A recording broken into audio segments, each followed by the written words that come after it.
Welcome back, everyone. This is Gamer1745 here, and we're playing Hearts of Iron 4's Black Ice mod. Great mod. And hey, if it's not welcome back for you, if it's just welcome, if you're new here, I hope I earn your subscription. But everyone, can you smash the like button? Really appreciate that. It does help. I hope that's not too much to ask for the hours of entertainment. I hope this is entertaining. Well, the war has started. We are at war. Um, uh, Diplomacy for we are at war. We are at war with the allies here. But I'm not.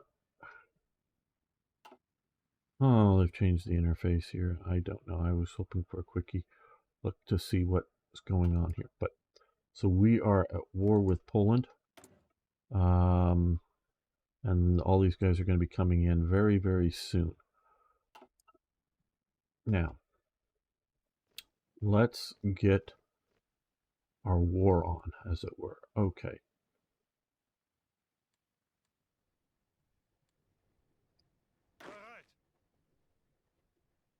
Let's push him through here. Him into there. Him there. Because we're going to try to sort of get a little bit of a pocket situation here.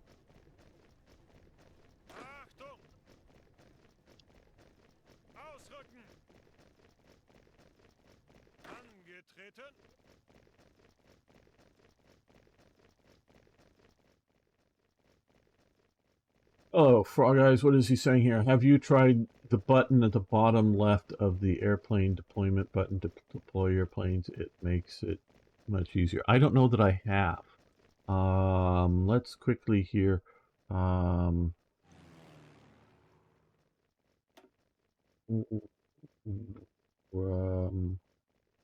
you said bottom left, but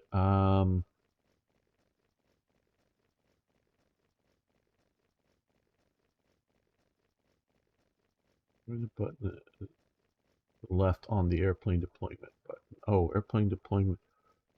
Here, pilot exercise.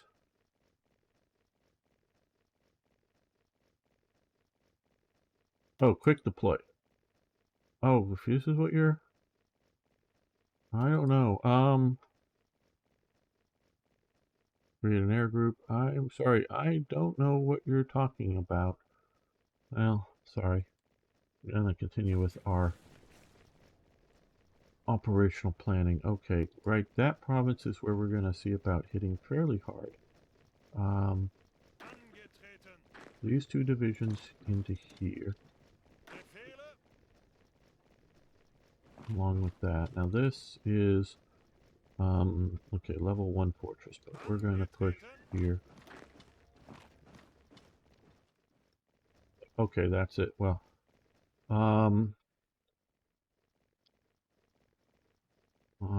no, I really haven't.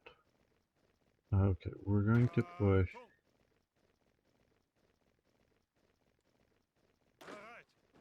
here with him, and yeah, here. Him.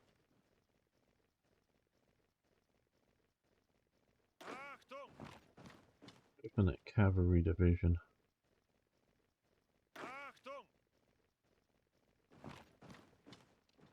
Now,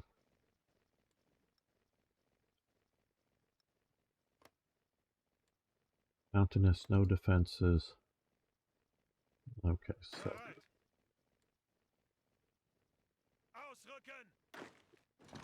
these two divisions push this way. This division and this division push into there. That should be sort of holding down that flank. Now,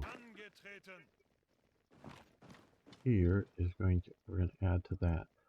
But we're also going to add, no, just one, well, and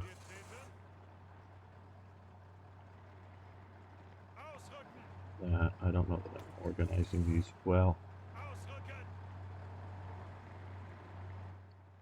Okay, so now up here, there's just one division here. We're going to tackle it with these two.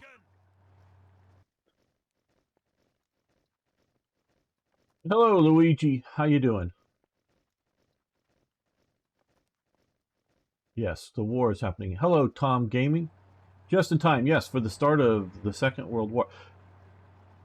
But I'm not going to do it. I was really tempted to go into not a rant, but a long discussion. When did World War II start?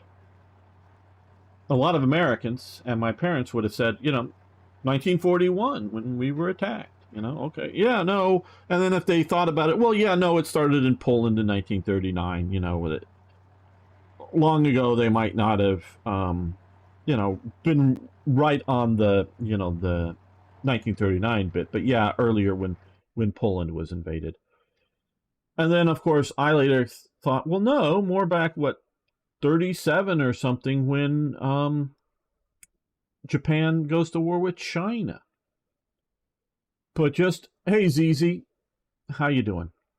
I'm doing well. And I'm not going to go into the long thing of it, but this is just it. And I thought, no, when does it start? Because if you read Sun Tzu and understand his, you know, the best generals win without fighting battles. Now, what he means by that is not that no one gets killed, but a battle was like Gettysburg, which I believe today, as I'm making this, is the anniversary of Gettysburg, or the Waterloo, big battles that you're risking your whole army over that could be destroyed. And if your army's destroyed, you basically lose the war. That's what he means by battle, not skirmishers, some cavalry regiment skirmishing with some other cavalry regiment and some light infantry or whatever guys skirmishing off the side. Not that there's no fighting, but battles is what when he refers to battles. Is when winning without that. But you might look because Czechoslovakia, or no, sorry, Austria, the German Anschluss Union is a military invasion. It's just an unopposed military invasion that everybody said that was involved, or most of the German thought these for the motorized forces. If this, because I'm adjusting, if this was an actual real combat operation, it would have been fucked up because they learned a lot. They weren't prepared for that. And whether you want to call the Sudetenland, well, that's you conquered that land without fighting, and and definitely the invasion of Bohemian Moravia and the carving up of the rest of Czechoslovakia. Because that goes to Hungary and whatnot, and then this later goes to Hungary, and this to Poland. That is, again, conquering territories, defeating your enemies without battle. So definitely, I would say, now we look at it in hindsight, but World War II is definitely starting because, is the war in China World War II? Yes, in a way. But in a core way, no. It is the Sino-Japanese War, the Chinese-Japanese War. But yeah, but definitely it's, and then earlier in 1935, before these games start, you're finally getting the French pushed out of the Saarland because the French had been administering the Saarland until 35. And in the beginning of 36, you have the remilitarization of the Rhineland, which includes 35. So World War II is starting back in 35 in a way. But yes, the fighting is starting now. Just finished up some schoolwork for my signals and systems summer class. Well, very good. Easy. All right, so let's see how our attack. Okay, they're calling in. Oh, Republic called in Nepal as our enemy. Oh my God, we should give up now. Nepal. Oh man. Okay.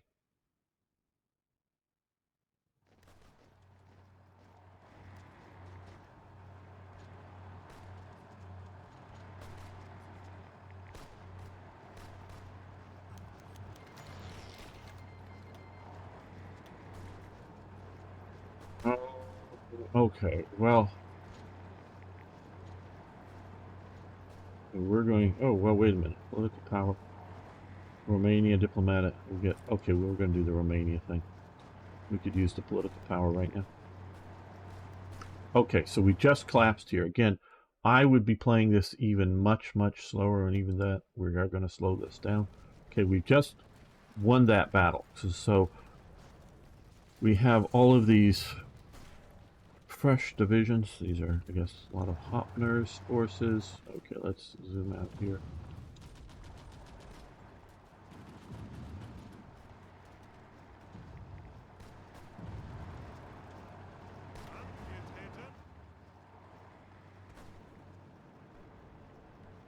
They're going to cross up to there. Right that way. Regiment. Liebstandarte to SS Adolf Hitler will come this way and head for loads.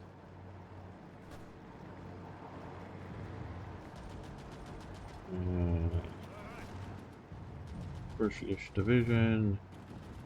Going to come here. Also come into loads. If things go reasonably well. Motorized infantry division. Also going to head this way. Now, Vergensen troop, whatever, brigade.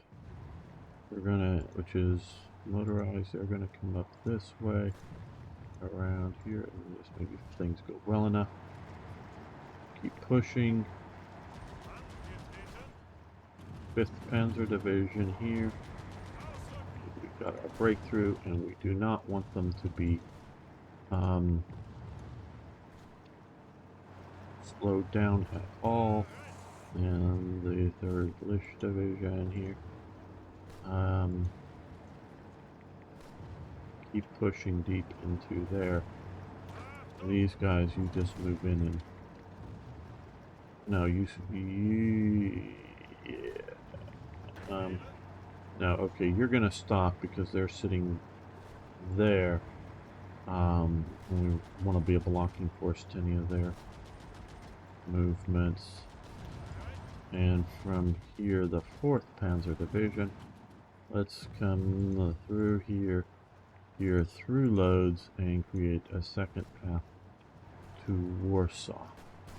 There we go. Just finished. What's Luigi saying? Is this a good war simulator? I would like to play a Gary Grigsby kind of game, but with real-time mechanics. Gary Grigsby's turn-based. Oh, absolutely. I know. I love Gary Grigsby's work. Okay. I've been doing animation war projects and listening to the Royal Air Force. Really cool soundtrack. Okay. Luigi.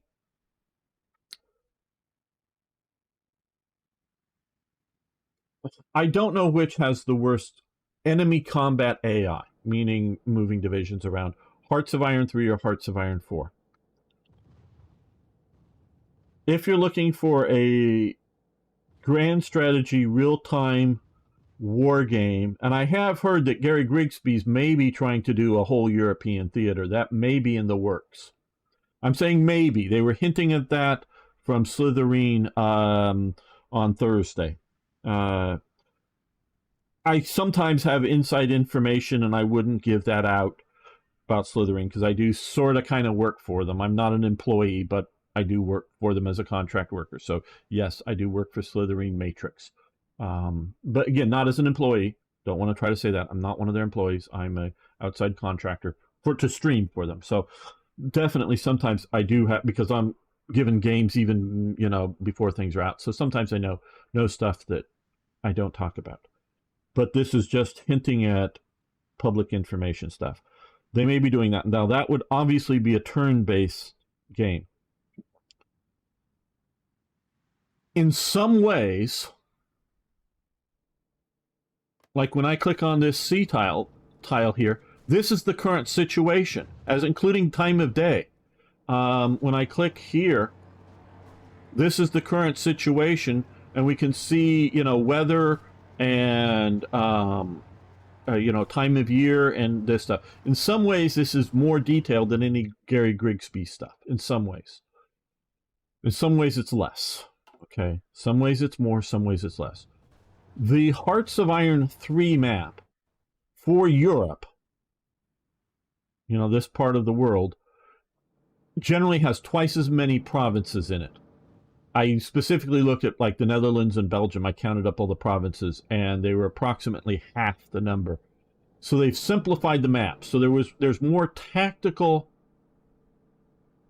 availability instead of, you know, smashing into this. It, you know, more by having more, you know, cutting this up into 2 provinces or something means that you can, you know, have more tactical decisions on attacking and defending and whatnot. I would say in some ways, and definitely some people really prefer, and maybe I'm in that camp, the Hearts of Iron 3 game for a war simulator over Hearts of Iron 4. But unfortunately, yes, the modding team for, and I'm specifically looking at Black Ice mod.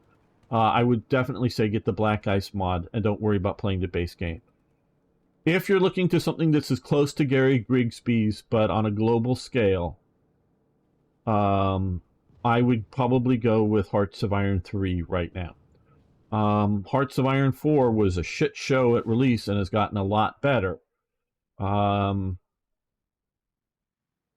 of the stuff is so much more detailed because we can look at current conditions for the air zone, you know, up here, weather, you can get a lot of stuff is in this game that most players don't maybe pay attention to. So, they're still deploying here. So I would probably the closest thing would be Hearts of Iron 3's Black Ice instead of Hearts of Iron 4. But yeah,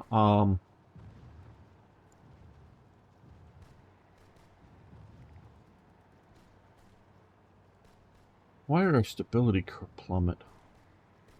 We're at war. I know we're at war. Now, in both the AIs, you'll probably find the Gary Grigsby AI.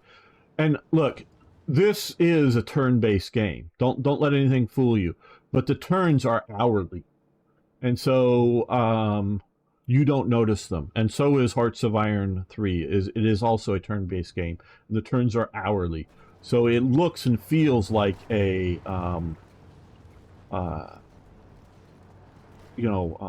RTS. But it actually isn't. Let me get the okay. You here are going to support that, not attack, or you'll move there, but support that attack. And here, here. Okay. Yes, we're going to attack with this mountain division, and we're going to. Or attack the mountain division, and we're going to support that attack there, and we're going to support the attack here.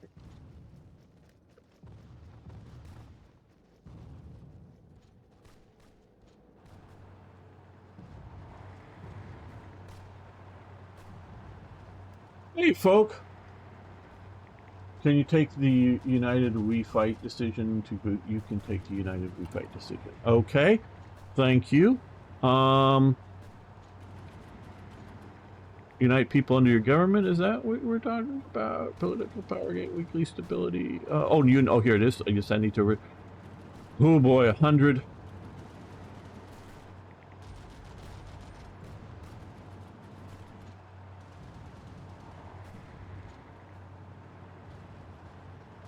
Yeah, I guess we need to do this. I just.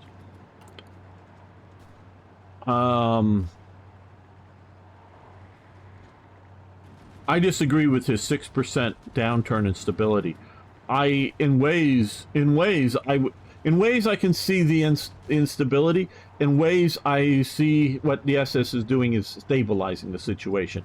Maybe on the whole, we would have unite people under your government. Okay, I'm going to start with this for 45 days, I think. Well, let's do this. Let's do this. Jump that up there.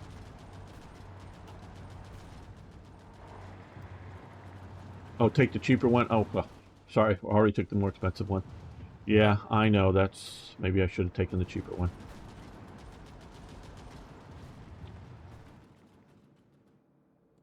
But we took this to hopefully get this up and going. Okay, so they're pushing back here.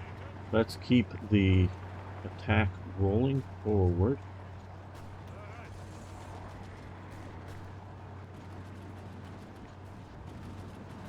You...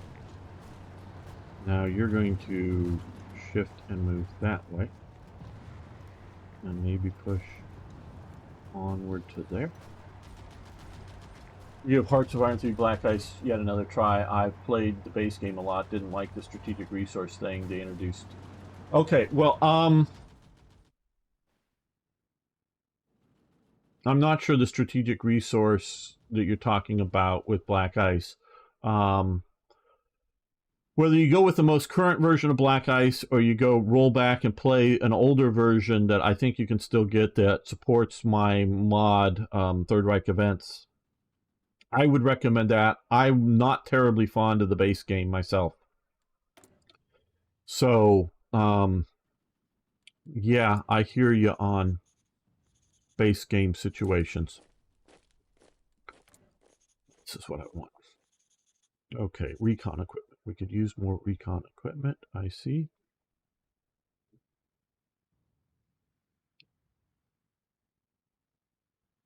Use more naval bombers, too. Shoot up too much, but all right. Let's do the recon equipment. I wonder what the hell is recon equipment? Cameras, binoculars, flare guns, and how is that different than support equipment? See, this is something with this mod as opposed to the other Black Eye. Support equipment. I mean, I get the SS had different uniforms. They did throughout the whole war, and if you want to do the SS, you get to pay the extra fiddly little price. But I don't know. I don't know. Mountain equipment, yeah, okay. There's some specialized stuff in there. I get that. I don't know. We'll do another thing. Hello, Scavin, General Scavin. How you doing? Not actively at the moment. I do intend. I intended to do it more than a year ago, so take that into account. I intend to make one more big update to Black Ice, because the biggest problem is I'm diverging several areas from what the Black Ice currently team is doing. So that, and I'm not necessarily going to no, I don't want to. I want to support your attack. So I'm looking at doing one more big thing. What are the SS divisions in and around Berlin? Okay, no SS divisions. We have Watch Battalion, and we have Reichsführung SS, which is an SS infantry company, a reconnaissance, and a military police. So this is a, Reichsführung SS. This is sort of the headquarters staff SS people here. Running, the more allgemein or general SS as opposed to Waffen SS. So that's what's here, just out of your curiosity. And we do have the Liebstandard motorized regiment. Adolf Hitler is operating right now in the field. So that's what is sitting back in Berlin.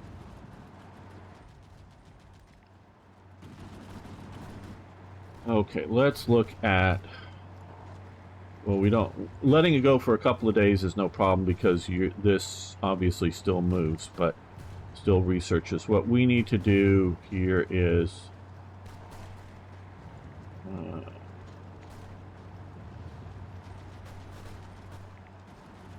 are we not at war with France? How are we not at war with France? What the hell is going on?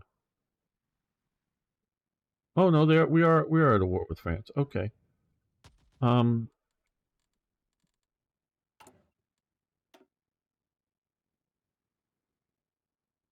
oh, I don't reassert Western claims. 14 days.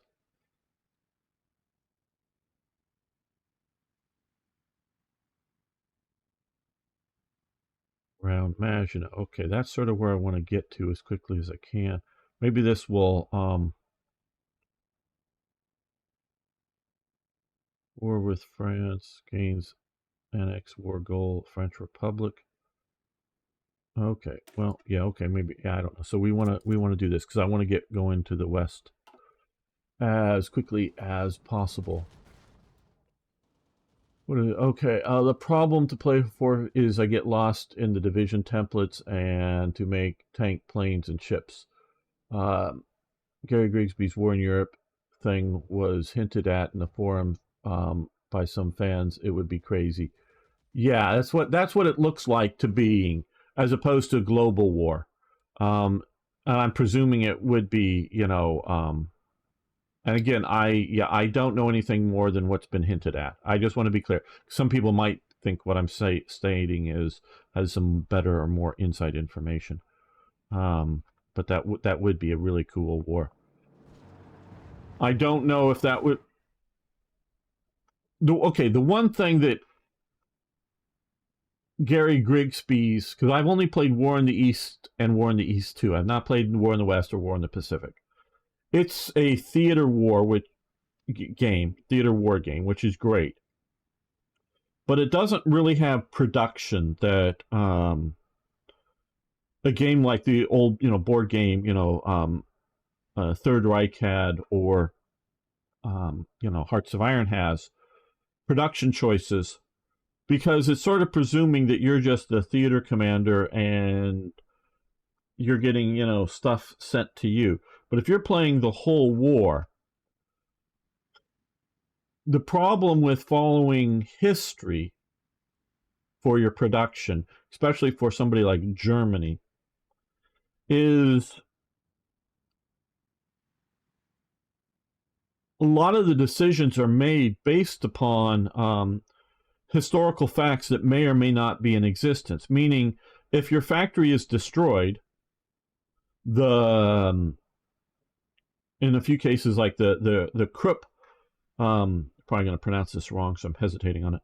Protez truck, the sort of small 3-axle trucks that they use to tow, like Pack 36s and the 75 millimeter infantry gun, the little one, or the 20 millimeter anti-aircraft gun, sort of specialized little truck. They also did sort of have a troop carrying version of those. Really cool little trucks.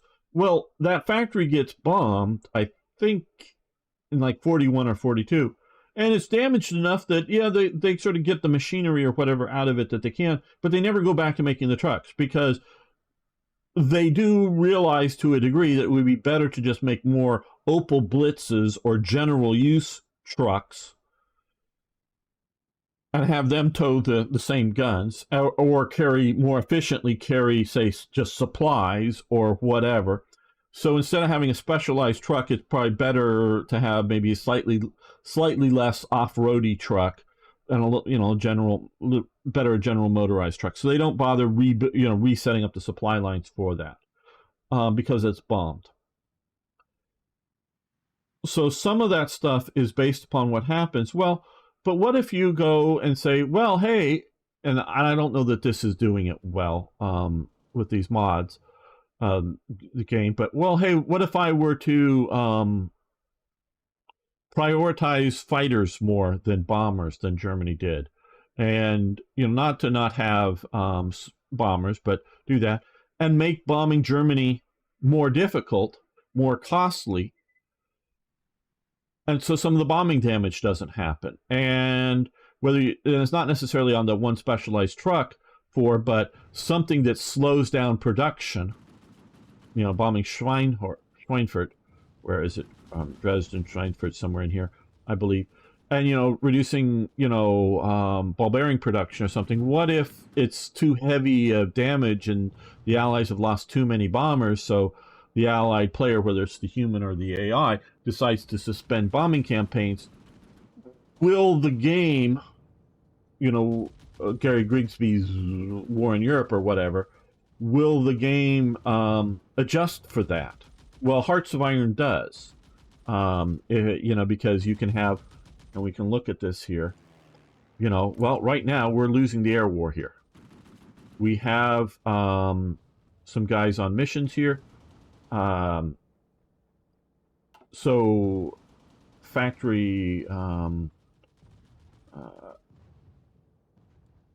well, it's maybe here. We can look here. Okay, well, see, right now there isn't much factory bomb damage, but if they might be filled up with, you know, repairing, you know, factories. And so would something like that be, again, over the protest truck is, yeah, sort of little details. That's not really the point. The point is whether you're destroying the factory and not, you know, rebuilding that particular production line, but simply destroying the factory reduces truck production, which reduces the ability for Germany to have motorized divisions. Well, if you don't reduce, you know, if you do better, you know, warfare going after, they're still deploying. Hopefully we'll win once we get that. So that's some of the stuff I worry about. Not that it would be bad, but I worry about that kind of thing. There were tank factories that were destroyed. Oh, absolutely. Absolutely as well. Oh, absolutely. Fairly late in the war, one of the factories producing Stugs was destroyed or damaged so much. And they wanted more Stugs, so instead of having sometimes when you talk factory, sometimes it's the same factory complex, shall we say, you know, meaning huge factory and they just bomb some of the buildings effectively. Sometimes it's, you know, a factory in an entirely different city. So I don't want to be overly specific on it.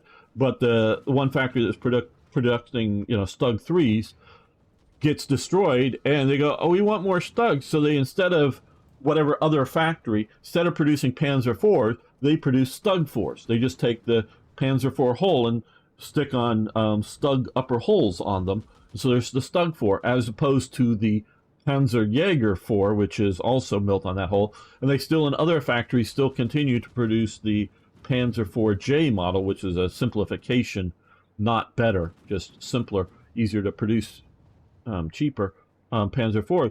So they shifted, because Stugs were doing so well and so useful, so they came out with a Stug 4. So now there's not, I think the Stug, because it depends on how much armor and concrete armor that they're sticking on those late model Stugs.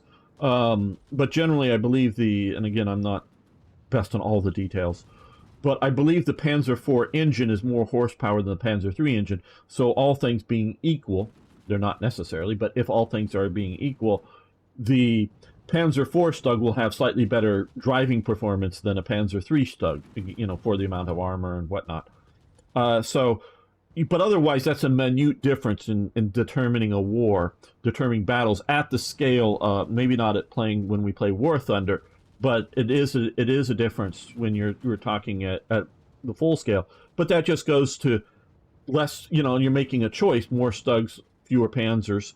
But again, if you had, and here's like a good choice is, what if you prioritize jet production? And again, I know I'm going, and I know you guys want to see more battle. We'll get there. I remember reading Inside the Third Reich. That's the book written by Albert Speer. Yes, there's a lot of very true history in it, but there's also a lot of justification. And I also think there's misremembering or whatever. It's not the perfect document.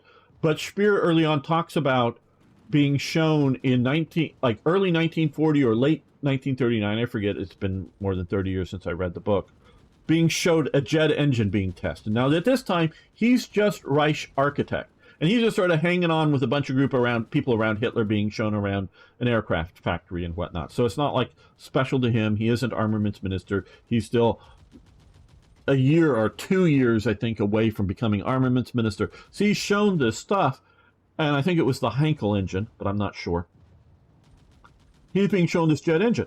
But the German military, Luftwaffe, whoever, determines, well, we're going to not continue development of this because we need more engines now for this war. We'll save that for the next war. And this is when they're sort of, fighting, the war had started.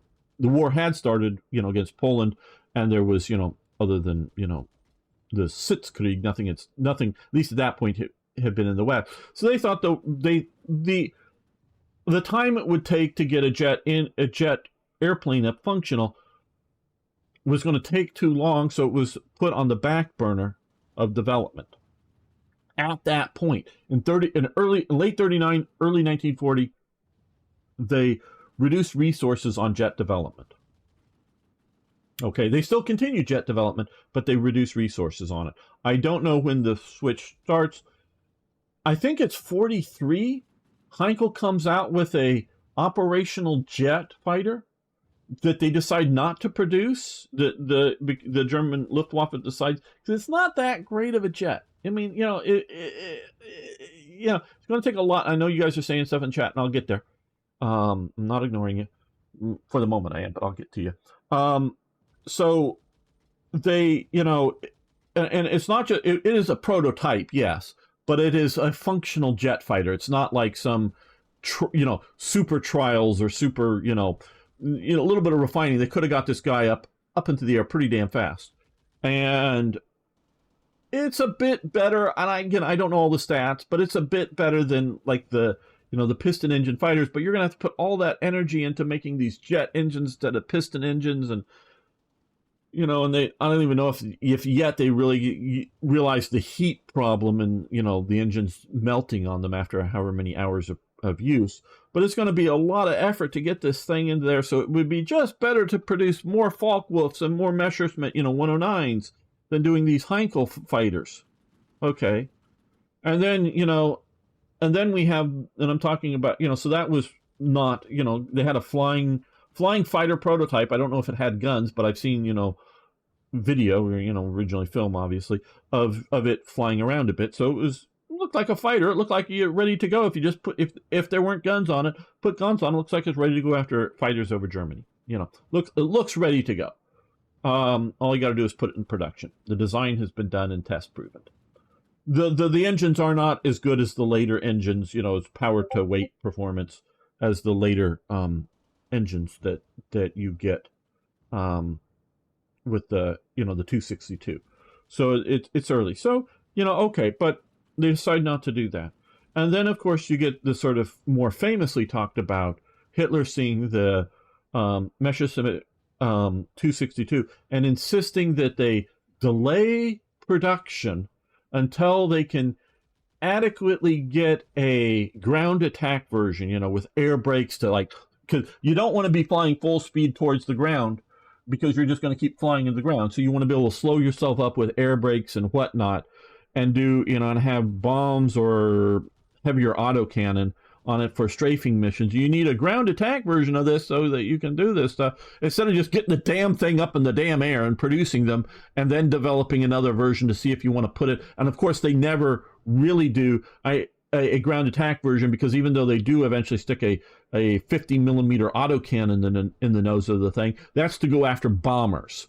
So Hitler, delays, 6 months or more, delays getting the 262 in production to do something that they never use it for. So yes, Hitler, not, you could say his own worst enemy. I don't know if that's true, but is often making bad decisions. But do you need to, is it required to have, if you're going to force the player into a World War II simulation, well, you're always going to have the end results. Like, oh, hey, you're going to have to fight Stalingrad just like Stalingrad. You're going to force you to do the Stalingrad thing instead of going, shit, no, I don't want to do Stalingrad. Instead of Stalingrad, we're going to, instead of that advance in the Caucasus, we're going to hold there and we're going to, push for taking Leningrad and connecting up to the, cutting off Murmansk and all of this stuff up to here. We're going to push here. That's going to, it's a northern push. Just see how, so if you're not going to allow, and these are production decisions, but production is for the war in the scale of World War II, and even if you only start it at 1939 and not like Hearts of Iron in 1936, production decisions are as important as frontline decisions. And a proper grand scale war game, you should at least have some level of decision making that, yes, some of, like I was saying earlier, some of it is things being bombed that then you have to make decisions after that, but that even just reduction. But so what if you had pushed jets forward sooner? And even if you're worried about, jet airplanes being shot down because they're better, but not that much better, and you're going to lose film. And they did have 262 shot down because, again, they were good, but not perfect. Now, a lot of them were shot down on, on like coming back to the airbase and whatnot. But, had you just had a few squadrons of whatever the Heinkel models would have been operating over Germany, over the Rhineland, shooting down, escorted, going after the fighters or the bombers or whatever on the escort mission that make the Schweinfurt or other type raids just too expensive that you have to withdraw at least the daylight bombing, and which makes nighttime bombing less effective. So without the ability to make these real tactical and production decisions, I sort of find it would still be grand strategy. It's not global grand strategy, but still, if you're talking the war in Europe, a grand strategy game lacking. So you need that kind of stuff. America, of course, it's a lot, and in Britain especially, once America gets in production isn't, there's definitely decisions on like how many landing craft to produce, and do they go to the Pacific or do they go to the the Mediterranean front, and then, or not, well, I was thinking the Mediterranean, but to the European front, and then the people in theater get to decide, are they going to be used to do landing, the anvil landings down here that we're more or less supposed to, not necessarily the same day, but this roughly same time as the D-Day landings to, do be the sort of hammer and anvil. But they realized, it wasn't last moment, but fairly early, they realized they just didn't have enough to do both simultaneously. So they got this going good and then shifted landing craft around to here to do the anvil landings. I mean, that was sort of a known thing by that it was going to be that kind of thing well enough. But you need to have, so some of that can be just like, well, that's as much as Higgins boats and a few of the other people that are making landing craft, whether small ones or big ones, the LSTs and, what, the big guys. Might just be that, you don't need to give the player all of that stuff. But in Germany and Italy, it really doesn't matter. France, the only reason it doesn't matter in France is once the real fighting gets going, it's over too fast. And so production, if France was going to be able to hold out and fight long term, production is just as important in France. And that's that kind of thing. So let me check.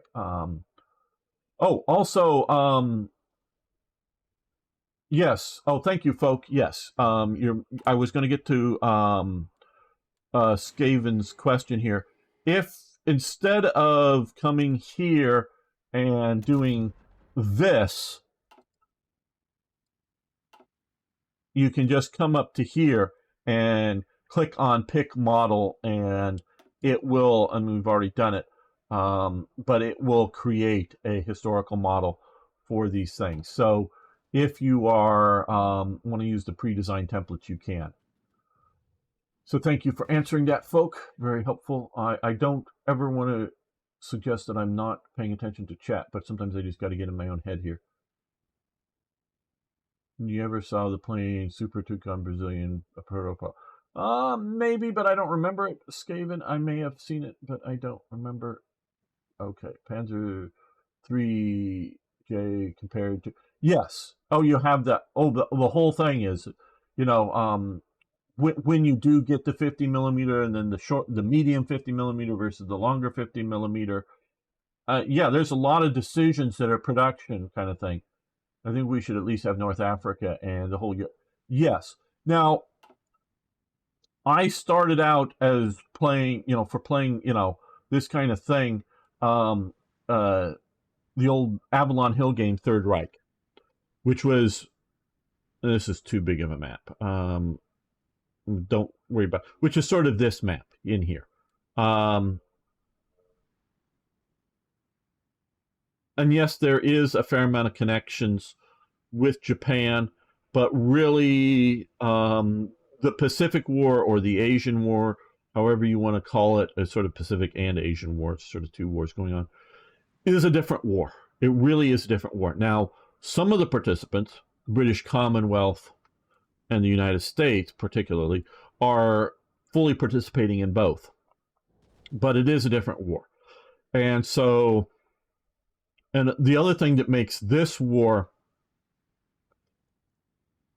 a little more standalone playable legitimately is that it was early on, once the Americans get into it, because realize, yes, the British have, a few ships and garrisons out in Singapore that they are worried about the Japanese.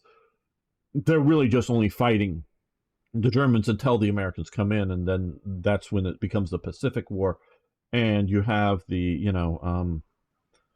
the Americans going in there. And before that, the Australians and the New Zealanders, they were fighting in, places like Egypt and Libya and whatnot. So it's decided early on that Europe is going to be the first priority. So you can always sort of, if you're making decisions for like American production and unit allocations, and mostly you just, once the Pacific War starts, take these manpower and units away from the ones that are already committed in Europe, more or less stay there. But these go away because they're now having to face and fight the Japanese. Yeah, there's a trickle in of replacement troops and whatnot, but I don't think, and again, somebody correct me if I'm wrong, I don't know everything. That's mostly, mostly the units are staying and fighting in their theater from that point. And Indian troops, they're fighting in both sides, and then obviously maintaining order in India as well. So yeah, you just sort of have a reduction, and so you can do it's easier to do Europe as a decision-making process as the front end, I would say, than the Pacific, because the Pacific is secondary. You think Prigozhin is dead already? If well, not. Oh, I don't. I'm in the camp. I don't know that he's dead already. That would probably not be the case yet. But I'm definitely the camp that Prigozhin is a dead man walking. I don't think Putin can let him stay alive. Putin, of the enemies of Putin, he is one of the few ones that, because, we're talking various people that, critics and other people that have been assassinated both in Russia and outside of Russia. Prigozhin is the only one that actually, attacked Putin by, not him personally, but by sending his military to, attack Russian troops. And I presume Prigozhin has guards, because it did take him a day or more to get from Rostov-on-the-Don once he left sort of publicly and show up in there. I think he probably flew with bodyguards, but bodyguards, that have Russian families might very well get slipped a note. At midnight tonight, you're going to unlock the back door and go into the front room and stay there, aren't you, sir?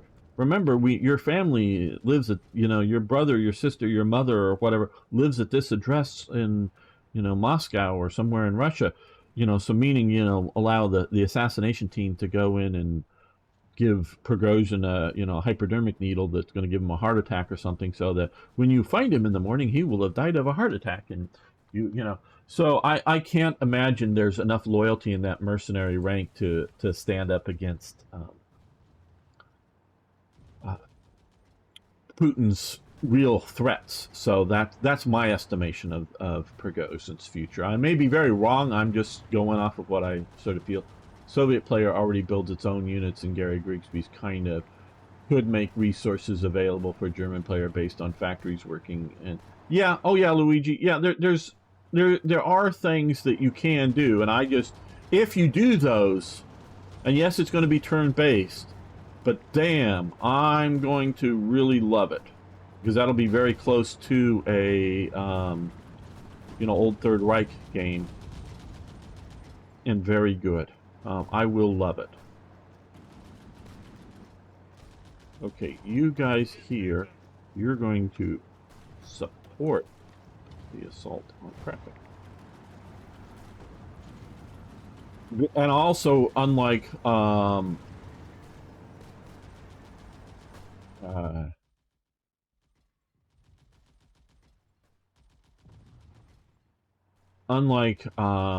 Paradox, Matrix / Slytherin has a much better track record of making the games good before release. And I don't mean just bugs, I mean filling enough quote-unquote details and other things to make the game good, where Paradox wings it way too much, in my opinion. Okay, so we've overrun, we're breaking out, we're having the units there, good.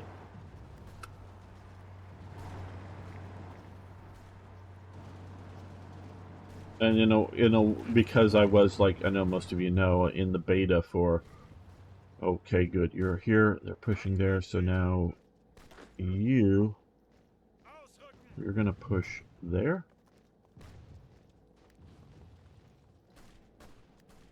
And you're going to support that attack. In the beta with Paradox, you know, so again, you know, sort of worked with, if you know, I'm not saying worked for, not saying employee, but worked with the various companies here, so I sort of know what I'm talking about.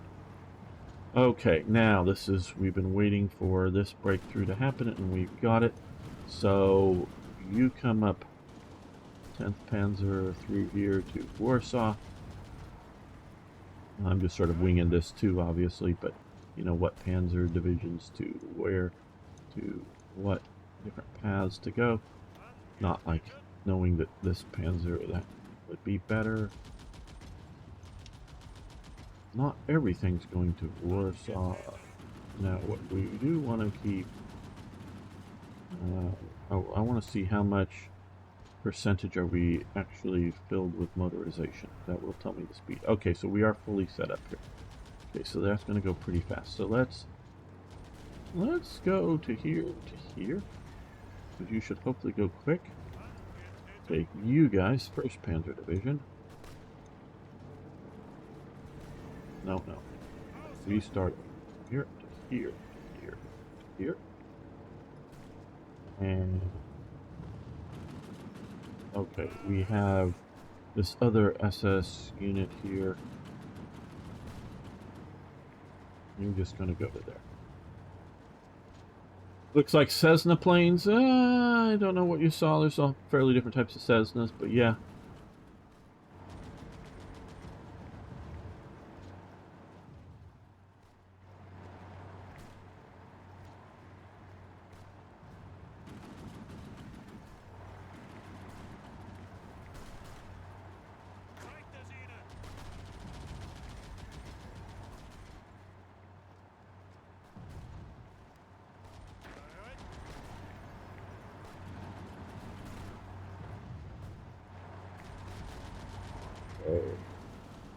You, this division here, you come marching up here and attack across there to protect our flank.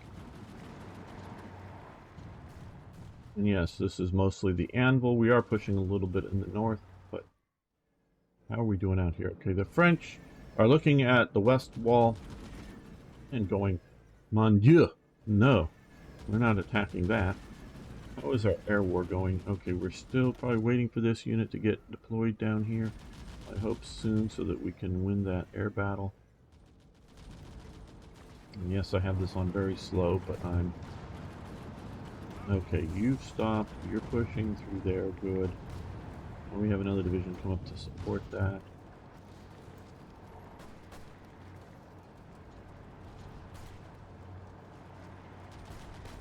One has fallen back to there, but we're getting there very fast. Okay, you can support this attack.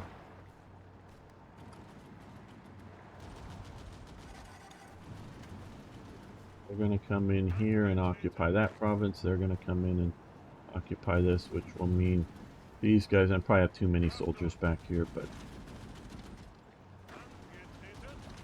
not much of a pocket.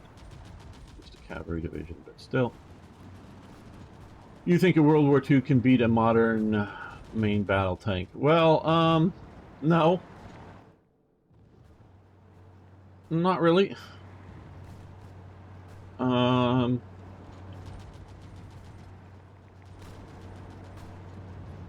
Yeah, they could damage one. I mean, to an inability to function, but not really.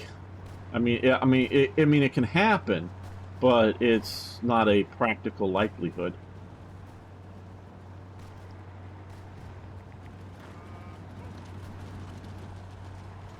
They would actually do that.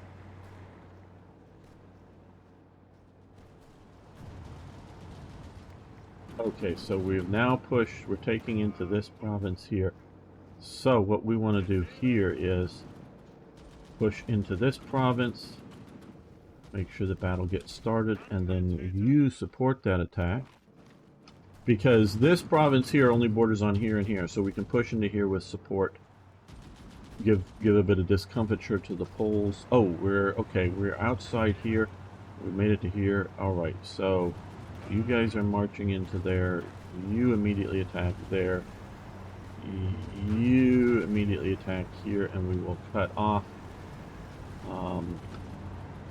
And you is just sort of a holding action attack into Danzig to delay those units so that we create a pocket. Saw a video that was a scenario that Poland modern army travel back, and okay, well, yeah, if you'd done that, and you know, even late model Soviet tanks would have done extremely well. You guys there and are still deploying. Okay. Expected arrival April 19th. Okay, 2 more days. I know we're just going slow. Let's take a look at the naval situation. Okay, well, we're convoy raiding here, though it doesn't look like we're finding too many convoys.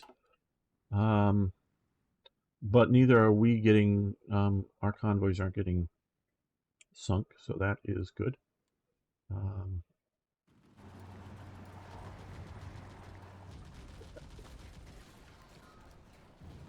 Oh, there was even no battle for loads. Okay. Alright, well.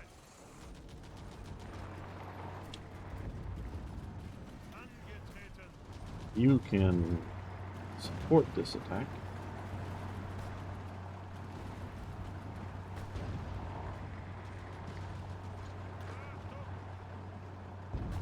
You're gonna push out. Oh, that'll be fine, yes. Let's add this garrison here as a supporting element just to attack from multiple fronts. Little problem there with the graphic.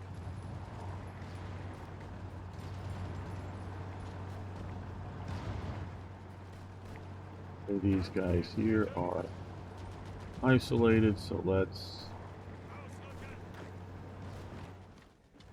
push on them.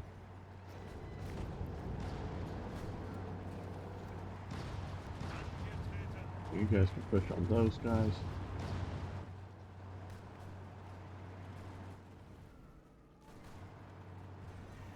Yeah.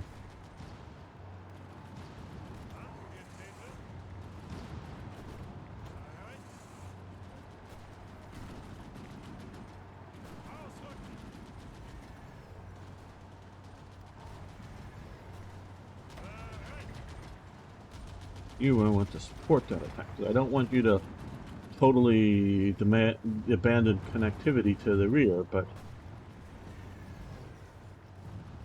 forward attacks. Okay, now these guys here, because this province only is on this one, he can attack there with his support.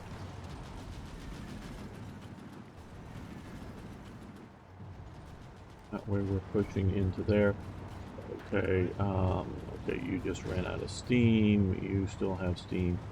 You're gonna maybe push into there.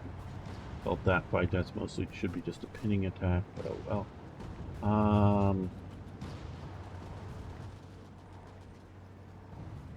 Let's use ATGM rocket. Yeah, well, that would definitely help, but wouldn't do everything. You never motorized the 19th Infantry Division, by the way. Well, maybe I didn't. This is the only one here that I have. Was there some other thing I should have done? I don't know. I thought I did.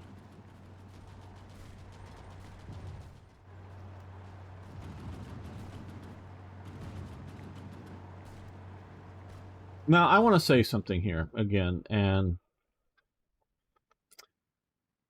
yes, it was a criticism of me, and it's not that I have thin skin, but I just want to address it.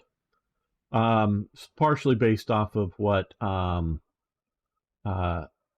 Pickle just said, and Frog Eyes has helped me a lot. I should do better. I should know how to play this, you know, mod much better. By one of the people there. I don't purport to be an expert on this mod, and what this series is not a detailed how-to, or I am the expert on Black Ice Hearts of Iron 4. Now, slightly older version, because I have not played, it's been more than a couple of years since I played the Hearts of Iron 3 Black Ice version, but the old versions, and you can see some of the games, I do purport to be an expert on playing Hearts of Iron Black Ice, you know, Hearts of Iron 3 Black Ice stuff, because I am an expert on, you know, some of those versions. And some of the new, I'm still very good, I'm just not up on the latest stuff on Hearts of Iron 3 Black Ice current version.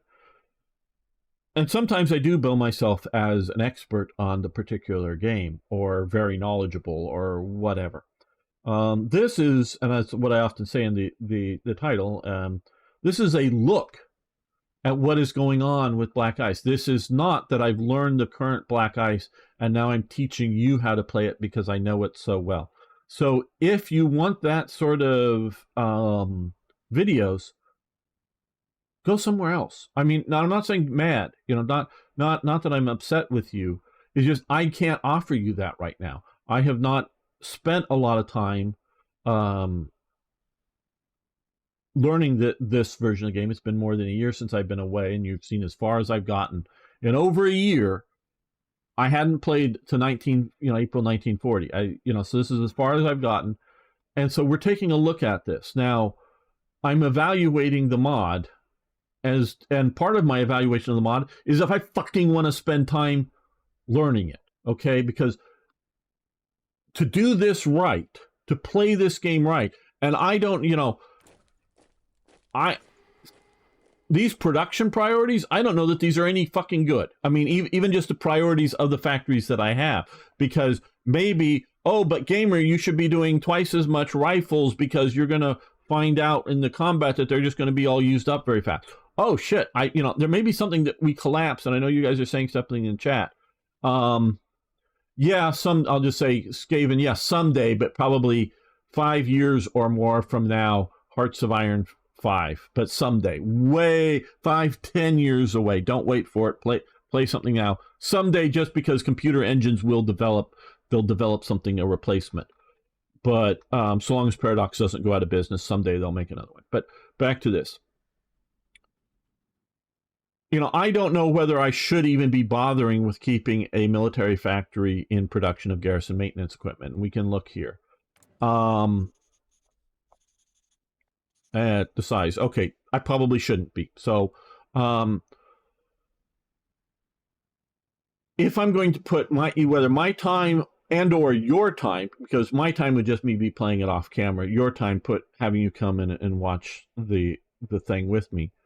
I want to know if this game is something I want to learn, because last time I rage quit over the effects of invading the Soviet Union.